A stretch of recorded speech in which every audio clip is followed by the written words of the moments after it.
Halo teman-teman, selamat datang kembali di channel Nilaku.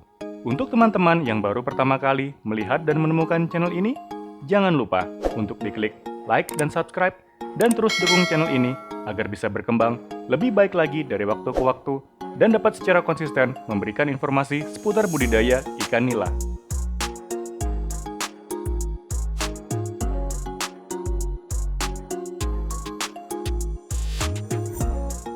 Melanjutkan dari dua video sebelumnya, yaitu mengenai renovasi filtrasi kolam fiber, alhamdulillah saat ini proses renovasi telah selesai dan memakan waktu hanya 3 hari saja.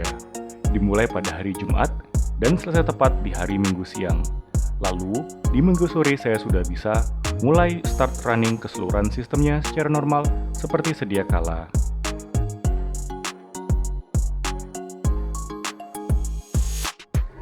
Tidak ada perbedaan urutan filtrasi antar drum yang saya gunakan di proses renovasi kemarin.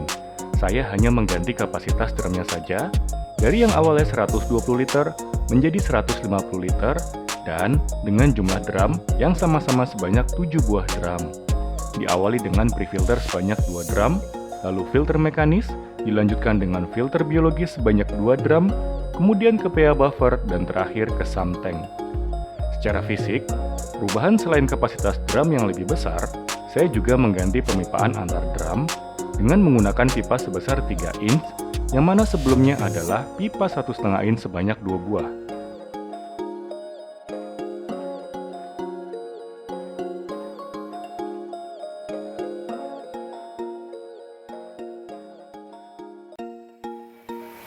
So, teman-teman, proses renovasi sudah selesai. Cuman sebelum saya menjelaskan lebih detail tentang final dari renovasi ini, tadi sewaktu saya mengamati 2 kolam ini rasanya sudah banyak ukuran ikan yang masuk ke usia panen. Jadi kalian aja kali ya, sebelum kita mengulas tentang renovasi final ini, apa saja dampaknya, kita lakukan panen dulu.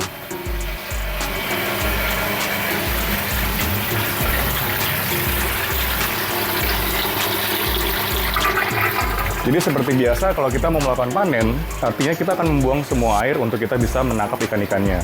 Hal yang pertama dilakukan adalah mematikan sirkulasi airnya, supaya tidak ada air keluar masuk lagi.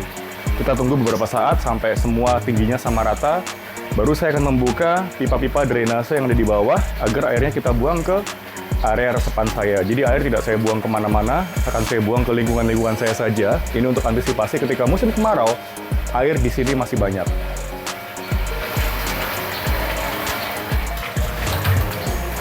Dan saya di sini memiliki satu kolam yang sengaja saya kosongkan hanya untuk menampung hasil panen, supaya pada saat ada pembelian ecer, saya cukup mengambil ikan-ikan itu dari bag fiber yang ada di sini. Oke, sekarang saatnya saya akan mengisi air-air yang ada di bag fiber ini.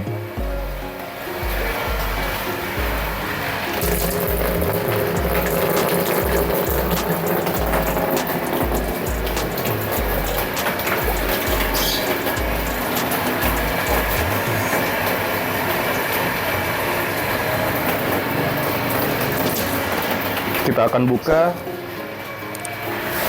drainasenya yang ada di bawah.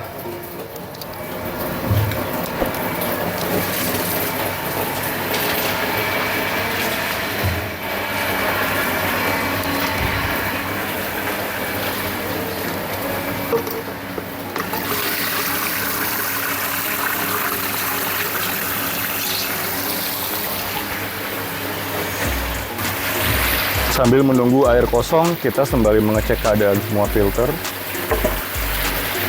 untuk memastikan tidak ada yang menyumbat. Jadi ini adalah salah satu contoh langkah maintenance yang rutin dilakukan. Ini akan saya tuang bakteri nitrosifikasi lagi, karena kemarin renovasi filter biologi sempat tidak aktif sementara, jadi saya harus mengaktifkannya kembali.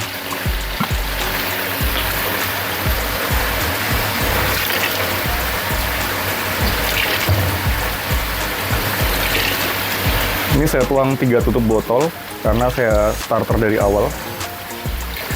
Jadi saya berasumsi saat itu semua bakteri anggap aja mati karena proses renovasi memakan waktu 3 hari.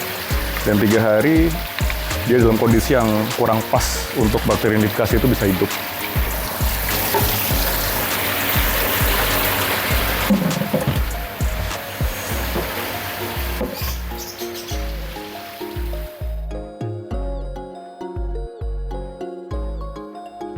Setelah air sudah mulai surut, yang saya lakukan pertama kali adalah membuka jaring penutup di setiap kolam.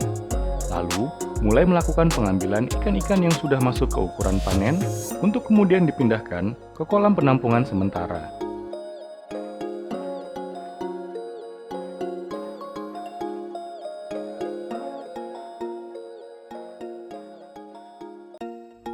Air yang ada di kolam penampungan sementara cukup diisi setinggi 15 sampai dengan 20 cm saja, supaya memudahkan untuk pengambilan ketika ada pembeli yang melakukan pembelian secara ecer.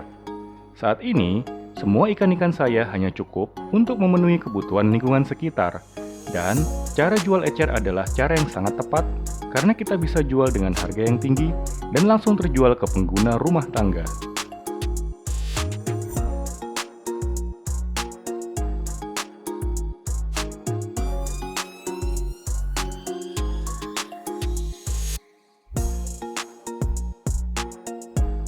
Selain itu, kalau teman-teman perhatikan, saat ini kolam-kolam saya sudah memiliki label atau penamaan untuk setiap kolamnya. Karena saat ini, Milaku ID sedang dalam proses sertifikasi CBIB, yaitu cara budidaya ikan yang baik.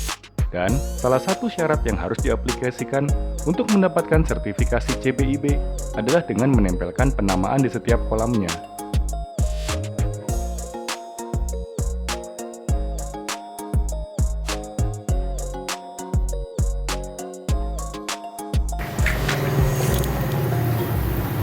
Oke, sembari panen, sembari saya jelaskan final dari hasil renovasi untuk kolam fiber ini, terutama pemipaan dan filter biologisnya.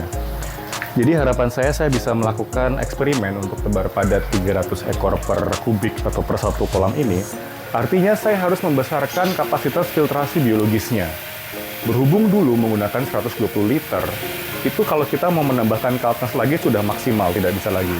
Makanya saya menambahkan tambahan sekitar 30 liter agar bisa menampung lebih banyak kaltnes lagi. Oleh karena itu saya menggunakan drum 150 liter. Selain itu, drum tersebut yang besar-besar itu 150 liter, itu juga memiliki kondisi dasar yang lebih rendah. Artinya memudahkan aliran air dari setiap kolam ini untuk masuk ke filtrasi lebih cepat lagi. Dan rencananya saya juga akan mengganti pompa air dengan debit yang lebih besar lagi, mungkin hingga 15.000 liter per jam. Karena sekarang proses pemipaannya juga sudah menggunakan pipa yang lebih besar, artinya debit air yang akan dimasukkan ke dalam setiap kolam ini akan lebih kencang. Lebih kencang artinya perputaran air atau resirkulasi air per jamnya akan menjadi lebih sering. Otomatis kalau kita melakukan tebar padat, jumlah ikan lebih banyak, jumlah pakan juga lebih banyak, artinya kolam tersebut juga akan membutuhkan proses filtrasi lebih sering lagi. Frekuensinya lebih ditingkatkan lagi. Oleh karena itu, tidak hanya membesarkan media biologisnya saja, filter biologisnya saja, tetapi proses pemipaan juga diperbesar pipa-pipanya agar debit air yang nanti dialirkan ke kolam sanggup untuk masuk ke dalam filtrasi dengan debit yang diinginkan. Kemudahan lain yang saya rasakan, ini adalah proses final, bisa dilihat, tidak lagi banyak pipa-pipa yang melintang. Saya bisa bergerak dengan leluasa keluar masuk kolam di sini, yang mana sebelumnya pipa SLO ini membentang, jadi saya harus melakukan seperti ini gitu ya. Tapi sekarang sudah ditanam, tapi sengaja saya buka, ini tidak pernah saya tutup dengan semen, karena proses maintenance pasti dilakukan untuk membersihkan kotoran-kotoran yang menempel di pipa-pipa ini. Jika secara berkala, ini pasti akan mengurangi debit air, karena kotoran akan menumpuk di permukaan pipa-pipa tadi. Kemudahannya, saya juga lebih leluasa. Terus peserta training kalau melakukan farm tour juga akan lebih leluasa, tidak lagi senggol-menyenggol lokasi pipa. Terus untuk area filtrasi juga lebih kencang, perputarannya lebih cepat, dan proses pembersihannya lebih cepat juga. Di sini saya menggunakan pipa 3 inch. Jadi sebelumnya 1,5 inch sebanyak 2 buah, sekarang saya cukup menggunakan 1 buah 3 inch saja. Jadi aliran air antar drum filtrasi ini lebih cepat lagi.